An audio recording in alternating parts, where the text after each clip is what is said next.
Assalamualaikum warahmatullahi wabarakatuh. Bismillahirrahmanirrahim.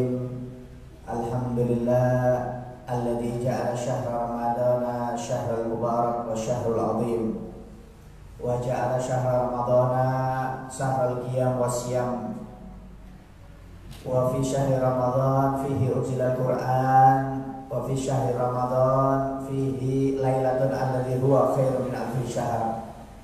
Asyhadu an la ilaha illallah wahdahu la syarika lahu wa asyhadu anna Muhammadan abduhu wa rasuluh. Al-qail idza jaa ramadan futihat abwabul jannah wa ughliqat abwabun niran wa sufidat asyayatin. Allahumma shalli wa sallim wa barik wa karrim wa azim ala habibina wa syafi'ina wa qurratu a'yunina wa maulana Muhammadin wa ala alihi wa sahbihi ajma'in. Subhanaka la ilma lana illa ma 'allamtana innaka antal alimul hakim. Rabbi shrah li sadri wa yassir li amri wahlul 'uqdatam min lisani yafqahu qawli, amma ba'd. Pertama-tama yang saya hormati takmir Masjid Al-Husna beserta jajarannya, yang saya hormati para hadirin hadirat jamaah Masjid Al-Husna yang insya Allah mudah-mudahan semuanya selalu mendapatkan barokah dan rahmat dari Allah Subhanahu wa Ta'ala, diberi kesehatan zahir maupun batin, bisa berpuasa secara sempurna di bulan suci Ramadan ini, dan mudah-mudahan keluar dari bulan Ramadan ini dosa-dosa kita semuanya diampuni oleh Allah Subhanahu wa Ta'ala. Amin ya rabbal alamin. Alhamdulillah, nikmat yang besar pada saat ini kita sambil menunggu saat berbuka, kita berkumpul di sini tempat ini di bulan suci Ramadan, bulan yang penuh berkah, bulan yang penuh rahmat dari Allah Subhanahu wa Ta'ala, yang dianjurkan setiap dari kita ini ketika masuk bulan Ramadan untuk bergembira ria, untuk bersuka cita. Allah Subhanahu wa Ta'ala berfirman di dalam Al-Qur'an, "Qul bi fadlillahi wa bi rahmatihi fabidzalika falyafrahu." Katakan wahai Muhammad, jika manusia itu mendapatkan karunia dari Allah Ta'ala dan mendapatkan rahmat, mereka hendaknya bergembira ria, bersuka cita. Dan bulan Ramadan ini adalah bulan yang penuh berkah, bulan yang penuh rahmat, yang dianjurkan kita untuk bergembira ria, untuk menyambut kedatangan bulan suci Ramadan. Tapi gembiranya bukan karena THR-nya mau keluar, gembiranya bukan karena dagangan kita mau laris di bulan Ramadan, bukan.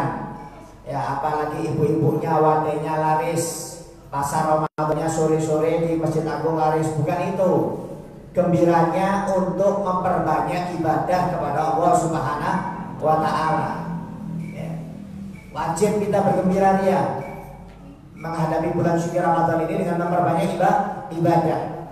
Rasulullah SAW ketika sedang pidato kenegaraan di bulan Sya'ban, Rasulullah bersabda, akan datang kepada kalian bulan yang agung, yaitu bulan Ramadan, yang dimana di dalam bulan Ramadan, kata Nabi Muhammad, ada satu malam yang lebih baik daripada 1000 bulan. Diwajibkan atas kalian untuk berpuasa di bulan Ramadan siang harinya, kemudian disunnahkan pada malam harinya untuk qiyamul lail, di antaranya yaitu sholat taraweh. Barang siapa yang mengerjakan kebaikan di bulan Ramadan seperti mengerjakan kewajiban di selain bulan Ramadan, dan barang siapa yang mengerjakan kewajiban di bulan Ramadan seperti mengerjakan 70 kewajiban di selain bulan Ramadan. Jadi bulan Ramadan ini bulan yang istimewa, bulan yang agung. Jadi maaf ibadah sunnah jadi wajib pahalanya, yang wajib jadi 70 pahala wajib. Contoh, kita tadi masuk tahiyatul masjid. Kalau selain bulan Ramadan, tahiyatul masjid dapat pahala sunnah. Tapi kalau tahiyatul masjid tadi di bulan Ramadan dapat pahala wajib. Kita biasanya sholat asar di selain bulan Ramadan cuma dapat 1 pahala wajib. Tapi kalau tadi kita sholat asar di bulan Ramadan dapat 70 pahala wajib. Dilipat gandakan pahalanya oleh Allah Subhanahu wa Ta'ala. Makanya dianjurkan untuk menyambut bulan Ramadan ini dengan apa? Memperbanyak ibadah. Karena kata Nabi Muhammad, naumus shaim ibadah, tidurnya saja dihitung ibadah. Wasumtuhu tasbih, diamnya orang yang berpuasa dihitung zikir. Tapi ini hadis jangan diamalkan. Takutnya bulan Ramadan tidur terus. Habis sholat subuh tidur, nanti duhur bangun sholat tidur lagi singkat. Sampai asar jam 4:30 baru bangun sholat, baru ke pasar Ramadan. Siapa yang nggak bisa puasa model seperti ini? Anak kecil pun SD juga bisa kalau puasa seperti ini. Ini contoh, maksudnya Nabi permisalan. Kalau tidurnya saja ibadah, apalagi ibadahnya. Jangan dibikin tidur terus. Ya, kalau diamnya saja dihitung dzikir, apalagi dzikirnya, kata Nabi Muhammad. Makanya bulan Ramadan jangan banyak diam. Bulan Ramadan perbanyak dzikir, tasbih, sholawat, baca Quran. Kenapa? Pahalanya besar. Pahalanya besar. Makanya banyak ibadah yang dianjurkan oleh Nabi Muhammad di bulan Ramadan. Ya. Di antaranya yang disunahkan oleh Nabi Muhammad SAW ya, adalah berbuka dengan kurma. Ini maaf karena banyak umat Islam zaman sekarang kadang-kadang bukanya pertama kali bukan dengan kurma. Yang masuk pertama kali wadai, es, cendol, air, es teh atau yang jangan. Sunnah dari Nabi Muhammad, idza aftara ahadukum falyuftir bitamrin. Kata Nabi Muhammad, jika kalian mengawali berbuka, yang pertama kali masuk ke mulut kalian itu kurma. Kata Nabi Muhammad, jangan lainnya. Kenapa? Karena berapa kali lihat undangan, diundang orang berbuka, di sana ada wadahnya, ada kurmanya, ada es. Itu kurma kadang-kadang nggak dimakan. Nanti makannya terakhir. Yang dimakan wadah dulu, yang dimakan diminum dulu air. Ini keliru. Sunnahnya yang pertama kali masuk kurma, jangan yang lainnya. Masukkan kurma, witron, jumlahnya ganjil. Afdolnya 3 kalau bisa. Ya, 3, kecuali kalau kurmanya besar seperti Mejol, Palestina, Amerika itu kan besar. Makan 3 bisa muntah kita. Itu 1 nggak apa-apa. Jumlahnya witir. Kalau 1 kurang 3, jangan 2. Kemudian kalau 3 kurangnya berapa? 5. Nanti 5 kurangnya 7 kurangnya 9. Pokoknya yang penting witir. Nanti 9 kurang 11 kurang berapa? 13 kurang berapa? 5. Kalau kurang nanti 1 kilo, nanti 3 kilo, 5 kilo naik. Ya. Jumlahnya witir, hati-hati ya. Masuk pertama kali kurma. Ini sunnah. Ini sunnah dari Nabi Muhammad. Kalau ada kurma rutok yang afdol, yang lembut dulu. Kalau nggak ada baru tamar, baru kurma yang kering. Jadi kalau bisa kurma yang lembut, yang lembek namanya rutok. Ya. Kalau nggak ada baru kurma biasa. Ya, kurma biasa paling afdol ajwa dulu. Kalau nggak ada ajwa baru yang lainnya. Karena kurma ajwa ini manfaatnya banyak. Ya, karena kata Nabi Muhammad, barang siapa yang memakan setiap harinya kurma ajwa 7 butir, maka kata Nabi Muhammad orang tersebut terbebas dari sihir dan racun. Makanya kalau bisa Pak, tiap hari itu memakan ajwa, jangan nunggu bulan Ramadan. Ajwa itu minimal 7 butir tiap hari, kata Nabi Muhammad SAW. Ini sunnah dari Nabi Muhammad. Bisa menghilangkan racun dan sihir. Maaf, kadang-kadang ada orang jelek dengan kita, di depan baik, di belakang jelek, kita kan nggak tahu. Tapi kalau kita sering makan kurma ajwa itu terbebas dari sihir dan racun, kata Nabi Muhammad SAW. Makanya yang paling afdal itu kurma Nabi ajwa. Kalau nggak ada baru turun kurma yang lainnya. Makanya kalau bisa pakai kurma. Nabi pun kalau bersahur itu pakai kurma. Kurma itu manfaatnya banyak, menambah stamina dalam tubuh. Maaf Nabi Muhammad itu Pak kadang-kadang 3 hari nggak makan. Kadang-kadang 3 hari nggak makan, makannya cuma kurma sama air. Itu bertahan Nabi Muhammad SAW. Kenapa? Memang kurma itu membuat stamina seseorang lebih kuat. Makanya dianjurkan ketika orang itu berbuka, ya karena puasa ini lemes, dianjurkan makan dengan kurma. Kenapa? Supaya staminanya kembali normal. Subhanallah. Makanya maaf perempuan hamil, kalau sudah hamil besar 9 bulan, itu dianjurkan makan kurma terus. Kenapa? Supaya kuat untuk mengeluarkan anaknya. Itu sunnah dari Nabi Muhammad SAW. Ya. Jadi kalau perempuan hamil sudah besar, sudah waktunya melahirkan kurang 2 minggu, itu dikasih kurma terus. Dan insya Allah anaknya, bayinya itu tempurung kepalanya itu akan keras. Biasanya bayi kalau lahir itu Pak, tempurung kepalanya itu kan lembek. Ya lembek, kalau agak percaya Anda pegang itu. Kalau ada bayi keluar, itu tempurung kepalanya lembek. Nah itu untuk memperkuat tempurung kepalanya bayi itu makan kurma ibunya. Jadi stamina ibunya kuat, tempurungnya anaknya juga kepalanya keras. Nah itu anjuran dari Nabi Muhammad SAW. Jadi kalau bisa berbuka dengan kurma, jumlahnya witir. Kemudian dianjurkan juga untuk mempercepat berbuka. Ya. Kalau berbuka jangan diakhirkan, dipercepat ini Pak, bukan jamnya yang dipercepat. Maghrib jam 6.18 dipercepat 6.15, bukan. Sesuai on time waktunya, tapi ketika dengar adzan langsung dibatalkan. Mungkin kita di tengah jalan naik motor, ya, dengar adzan berhenti langsung makan. Itu sunnah. Jangan tanggung tunggu di rumah aja sudah dekat 5 menit, jangan. Ya, langsung batalkan di tempatnya. Jadi kalau Anda mungkin bawa makanan di tengah jalan, menepi dulu, batalkan, kemudian jalan kembali. Itu sunnah untuk membatalkan puasa, mempercepat berbuka. Hukumnya sunnah. Ya, kemudian mengakhirkan sahur. Sahur juga diakhirkan. Sahur jangan jam 12, jangan jam 3, jangan jam 2, tapi sunnahnya 30 menit sampai 45 menit sebelum adzan subuh. Itu waktu sahur yang paling afdal kata Nabi Muhammad SAW. Kata Nabi Muhammad, "Mayazalu ummati bi khairin ma ajal futur wa akhir suhur." Umatku akan selalu mendapat kebaikan dari Allah selama dia mempercepat berbuka dan mengakhirkan sahur. Jadi bukanya dipercepat, sahurnya diakhirkan. Jangan sahur waktu imsak. Ya, sahur itu 30 menit atau 45 menit sebelum adzan subuh. Itu waktu yang paling afdol. Kalau waktu imsak nggak apa-apa, yang penting jangan adzan. Kalau sudah waktu adzan, stop. Makanan yang di mulut harus dikeluarkan, jangan ditelan. Ya, kadang ada orang-orang mengatakan nggak apa-apa kalau adzannya belum habis, makan aja lanjutkan. Ini ngawur ini. Nggak ada itu. Nunggu adzan habis makan diselesaikan, nggak ada. Adzan makanan masih di mulut nggak boleh ditelan, langsung dibuang.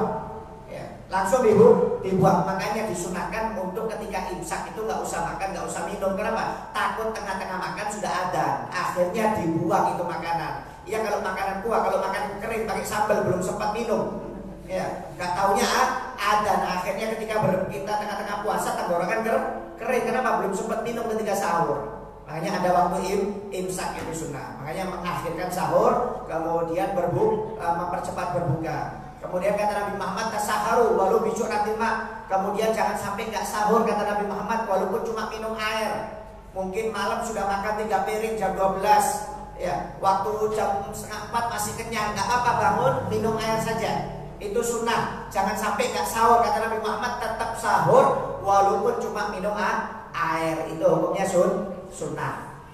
Ya, kemudian dianjurkan juga Pak, mandi malam setiap bulan Ramadan antara maghrib dan isya. Ini hukumnya sunnah. Jadi antara maghrib dan isya kalau sempat itu disunahkan untuk mandi tiap malam. Kenapa? Supaya semangat tarawehnya tiap malam. Mandinya jangan setelah isya, sebelum isya, antara maghrib dan sebelum isya. Itu sunnah tiap malam bulan Ramadan.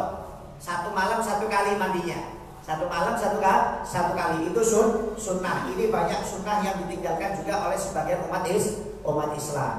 Kemudian disunahkan juga untuk taftirus shaimin, untuk memberi makan atau berbuka orang yang berpuasa. Nah, seperti yang kita kerjakan saat ini. Kita berkumpul di sini kan untuk berbuka bersama. Ini yang nyumbang ini pahalanya banyak.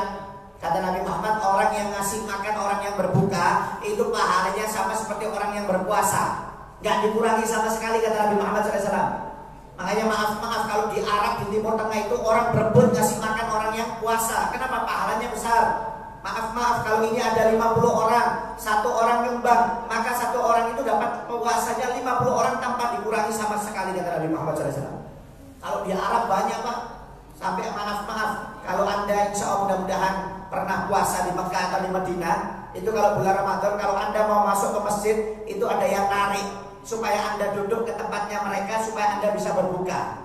Itu yang bagian nyari orang itu dibayar oleh pemilik tempat itu, dibayar mereka itu, bahasanya makelar, untuk cari orang yang berpuasa supaya bisa dapat pahalanya orang yang berpuasa. Subhanallah. Sampai berani mereka membayar uang supaya dapat orang untuk bisa berbuka di tempatnya. Ya, cuma kalau di sini nggak ada yang narik ya. Biasanya ada yang narik ini. Ya, dikasih uang, yang narik itu dikasih uang seperti di Masjid Nabawi itu. Nah, bayangkan pahalanya Pak banyak. Oleh karena itu maaf kalau Anda punya rezeki jangan lupa untuk memberi makan orang yang berpuasa karena pahalanya besar. 100% tanpa dikurangi apapun kata Nabi Muhammad SAW. Nggak usah khawatir rezeki kita berkurang, nggak usah khawatir. Kita mengeluarkan uang di jalan Allah Ta'ala, itu rezekinya bakal berlipat ganda, Pak. Ya. Sampai diriwayatkan idza tasaddaqa rajulun bisadaqatin taqulu bilisani haliha salasa kalimat. Seseorang itu jika mengeluarkan uang di jalan Allah Ta'ala, seperti ngasih makan orang yang berbuka, nyumbang pembangunan masjid, ngasih fuqara wal masakin, itu mengeluarkan uang di jalan Allah, itu uang yang Anda keluarkan langsung berkata dengan 3 kalimat. Berkata dengan 3 kalimat. Yang pertama, kalimat sedekah tersebut akan berkata uang tersebut kuntu qalilan fasirtu katsiran. Dulu aku sedikit, sekarang aku akan menjadi banyak. Jadi maaf, umpamanya saya nyumbang, oh kebetulan uang kecil semuanya nih, ada uang besar ini. Anggaplah 5.000 ini, saya masukkan celengan. 5.000 ini saya masukkan celengan. Ini uang 5.000 ini langsung berkata, dulu saya sedikit, sekarang saya banyak. Langsung berbicara dia. Karena apa? Karena kata Nabi Muhammad, al-hasanat bi asyri amsalihha, setiap kebaikan sedekah itu dibalas 10 kali lipat minimal. Tapi kalau di dalam Al-Quran minimal 700 kali lipat. Jadi kalau saya umpamanya maaf menyumbang 100.000, itu minimal kata Nabi Muhammad kembalinya 1 juta. Tapi kalau dalam Al-Quran minimal kembalinya 70 juta, Pak, minimal. Makanya kalau orang bersedekah itu nggak ada ceritanya orang bangkrut, nggak ada karena sedekah.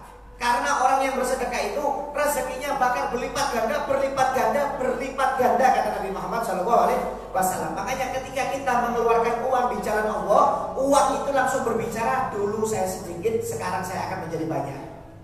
Jadi nggak ada ceritanya orang sedekah bangkrut karena sedekah itu nggak ada. Sampai kata Nabi Muhammad, tasaddaqi falatuqi fayul alaik. Kata Nabi Muhammad, keluarkan sedekah kalian, jangan pernah perhitungan dengan uang yang kalian keluarkan di jalan Allah. Barang siapa yang tidak pernah perhitungan dengan uang yang dikeluarkan di jalan Allah, maka rezekinya akan dilancarkan oleh Allah Ta'ala. Tapi barang siapa yang terlalu perhitungan dengan uang yang dikeluarkan di jalan Allah, maka rezekinya bakal dipersempit oleh Allah Ta'ala. Waliyadzubillah min dzalik. Kita ini terbalik, Pak. Kadang-kadang kalau untuk urusan pribadi nggak perhitungan, tapi kalau untuk Allah Ta'ala, untuk sedekah, wah perhitungannya luar biasa. Pelitnya minta ampun, maaf. Beli HP yang mahal 5 juta, 7 juta, nggak ada uang, berani kredit. Mau beli motor, beli mobil, nggak ada uang, berani kredit. Maaf ini. Mau beli rumah, nggak ada uang, berani kredit. Untuk urusan dunia saja berani kredit kadang-kadang. Tapi kalau ada pembangunan masjid, untuk makan anak yatim umpamanya, pembangunan pesantren, untuk ngasih makan orang yang berbuka, wah perhitungannya luar biasa.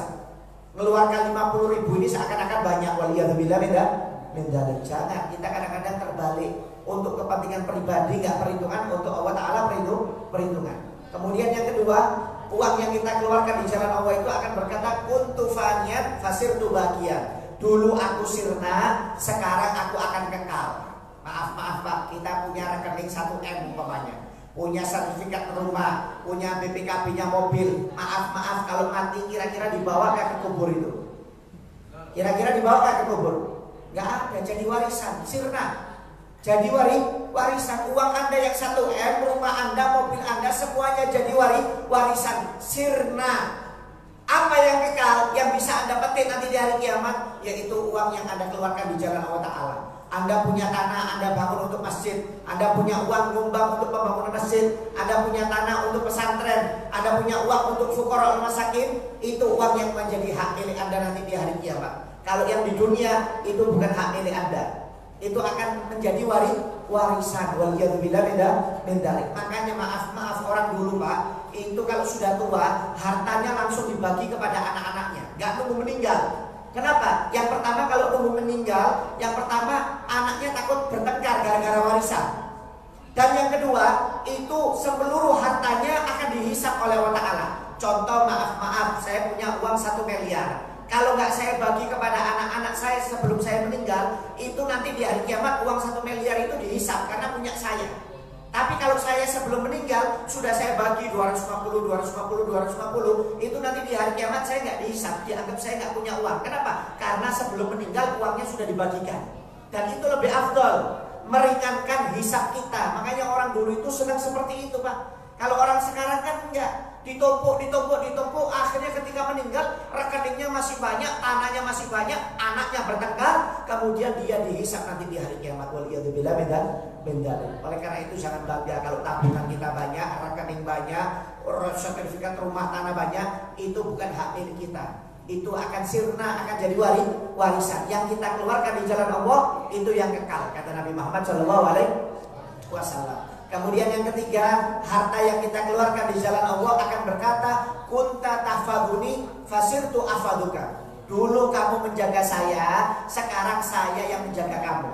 Maaf Pak, kita kan kalau jaga uang kan taruh di lemari besi, taruh di bank. Kenapa? Takut dirampok.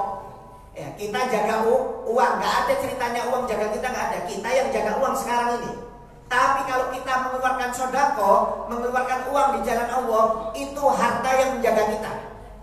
Harta itu akan menjaga kita. Makanya maaf kata Nabi Muhammad, dianjurkan setiap pagi untuk sodako. Kenapa? Karena sodako itu mencegah musibah yang akan turun kepada seseorang. Makanya berkat sodako kita dijaga oleh Allah Ta'ala. Mungkin maaf, karena kita sodako di pagi hari gak jadi kecelakaan, padahal ditakdir kecelakaan. Tapi mungkin ketika ditakdir kecelakaan berat, gara-gara sodako kecelakaannya diringankan oleh Allah Ta'ala. Kita mungkin gara-gara sodako yang mestinya ditakdir kena penyakit berat, akhirnya penyakitnya diangkat oleh Allah Ta'ala atau diberikan. Kita mungkin mestinya kena penyakit karena sodako di pagi hari, penyakitnya diangkat oleh Allah Ta'ala. Oleh karena itu dianjurkan untuk sodako, karena sodako itu bisa menjaga musibah atau penyakit yang akan turun kepada kita dan keluarga kita. Sampai pernah dikisahkan ada seorang perempuan, maaf punya anak kecil masih bayi Pak. Ya, di zamannya Nabi Isa alaihissalam, kata Nabi Muhammad, ini perempuan ini nggak punya makanan kecuali 2 buah roti. Ketika mau dimakan 2 buah roti ini, untuk dia nggak taunya ada 2 orang lewat. Perempuan yang tua dengan anaknya yang sedang kelaparan. Akhirnya perempuan ini nggak jadi makan, disodakokan 2 buah roti ini. Ya, akhirnya perempuan ini naruh anaknya di ranjang di teras rumahnya, kemudian mau masuk untuk bikin air untuk diminum karena rotinya sudah disedekahkan. Gak taunya ketika keluar, kata Nabi Muhammad, anaknya disambar serigala.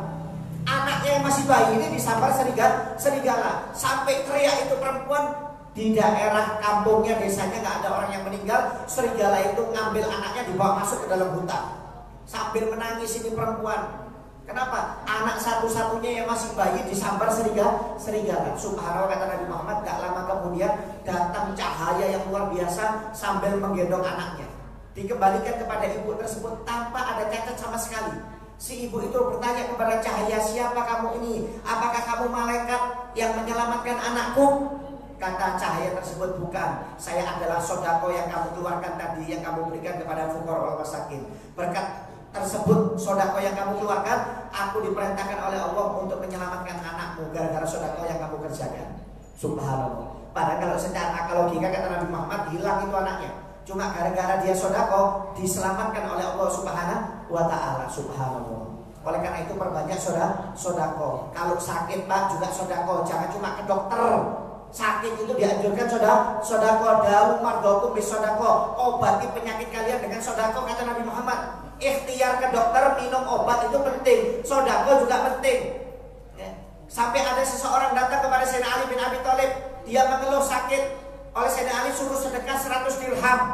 Padahal kata dia, wahai Ali, Sayyidina Ali, kalau berobat gak sampai 100 dirham, paling cuma 20. Masa sodako suruh 100 untuk mengobati penyakit saya? Kata Sayyidina Ali, kalau kamu gak mau sodako 100, kamu gak bakal sembuh penyakitmu. Orang itu gak mau sodako. Karena apa? Karena berobat cuma beli obat 20 dirham. Lebih baik beli obat, dia gak mau sodako.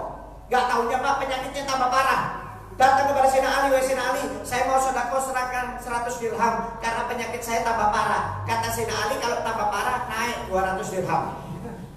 Wah mahal, jangan, enggak, harus 200. Kalau enggak 200 kamu enggak bakal sembuh, kata Sayyidina Ali. Karena orang ini kaya tapi pelit. Akhirnya pulang tambah parah Pak penyakitnya. Ketika tambah parah datang lagi kepada Sayyidina Ali, wahai Sayyidina Ali, saya mau sekarang sedekah 200 dirham karena penyakit saya tambah berat. Oh kalau tambah berat sekarang naik 500 dirham. Kata Sayyidina Ali bin Abi Thalib, wah saya nggak mau. Kalau nggak mau hati-hati, saya melihat kamu nggak panjang umurnya. Kata Sayyidina Ali bin Abi Thalib. Subhanallah, betul Pak, orang ini nggak mau sedekah, pulang berapa hari meninggal dunia. Coba seandainya dia sedekah, diangkat penyakitnya, kata Sayyidina Ali bin Abi Thalib oleh Allah Subhanahu wa taala. Oleh karena itu sedekah perbanyak. Begitu juga ketika Anda kasih makan kepada orang yang berpuasa ini, dianggap sedekah. Insya Allah diangkat musibahnya oleh Allah Ta'ala, diberi kesehatan oleh Allah Subhanahu wa taala, diberi rezeki barokahnya oleh Allah Ta'ala, dan ini yang menjadi kekal nanti sanggup kita di akhiratnya Allah Subhanahu wa taala. Oleh karena itu jangan terlalu perhitungan dengan sedekah ini barokahnya banyak Pak, subhanallah. Kadang-kadang yang nggak masuk akal bisa jadi kalau Allah yang berkehendak. Sampai pernah di Timur Tengah itu ada seorang perempuan, maaf punya TKW tenaga perempuan dari Indonesia, baru kerja 2 bulan Pak, minta pulang. Bingung majikannya, kamu ini baru kerja 2 bulan, biasanya kontrak 2 tahun baru boleh pulang, ini baru 2 bulan minta pulang. Kenapa? Karena waktu perempuan ini setelah melahirkan anaknya belum sempat nyusui, itu 3 hari langsung berangkat ke Saudi karena mendapat panggilan dari PJTKI, perusahaan tenaga kerja. Kalau nggak berangkat diganti orang lain dan bisa nunggu bertahun-tahun. Akhirnya ditaruh, jadi dia kangen dengan anaknya. Baru 3 hari melahirkan, anaknya ditinggal. Jadi dia nangis terus di Saudi, minta pulang. Akhirnya subhanallah dipulangkan oleh majikannya. Majikannya baik, dipulangkan. Majikannya ini Pak, maaf kena kanker darah, leukemia. Kata dokter di deadline umurnya tinggal 6 bulan. Tinggal 6 bulan harus kemoterapi dan harus tambah darah. Jadi kemoterapi sama tambah darah itu cuma memperpanjang umurnya saja. Tapi kata dokter nggak lebih dari 6 bulan. Ya, karena merasa kasihan dikasih gaji 2 tahun. Ini saya kasih kamu gaji 2 tahun. Nanti kalau kamu mau kerja lagi, balik telepon saya, nanti saya berikan tiket berangkatnya. Baik majikannya. Memang dia mau meninggal, jadi uangnya banyak. Dan buat apa? Disimpan-simpan, akhirnya disodakokan. Subhanallah Pak, setelah sodako kepada TKW tersebut, ketika berangkat untuk kemoterapi ke rumah sakit, nggak taunya penyakitnya hilang. Penyakit kankernya hilang. Periksa ke berapa dokter, hilang. Jangan dibagikan dulu. Jangan dibagi dulu. Penyakitnya hilang. Sampai periksa ke rumah sakit 1, ke rumah sakit 2, ke rumah sakit 3, hilang Pak. Subhanallah. Bayangkan. Di luar akal sehat logika, dokternya nggak percaya. Ditanya, Pak minum obat apa kamu? Ini nggak ada ceritanya orang kena kanker darah sudah stadium 4 hilang itu bisa terobati. Kata perempuan tersebut sudah dengan sodako. Subhanallah, bisa menghilangkan Pak sodako. Pantas gajinya sebulan 5 juta. Ya, 5 juta. Kalau setahun berarti 60 juta. Ini baru kerja 2 bulan dikasih gaji 120 juta Pak. Sodakonya 120 juta. Penyakitnya penyakit kanker. Subhanallah, pantas hilang. Makanya kalau Anda sakit, lihat penyakitnya dulu. Ini penyakit berat, stroke 5.000. 5.000 ini buat pilek kurang Pak. Jangan dilihat dulu. Kalau penyakitnya berat, sodakonya juga diperbanyak. Kenapa? Kalau kita terlalu perhitungan, akhirnya nggak sembuh-sembuh. Ya. Ini akhirnya takutnya pakai ceritanya Sayyidina Ali.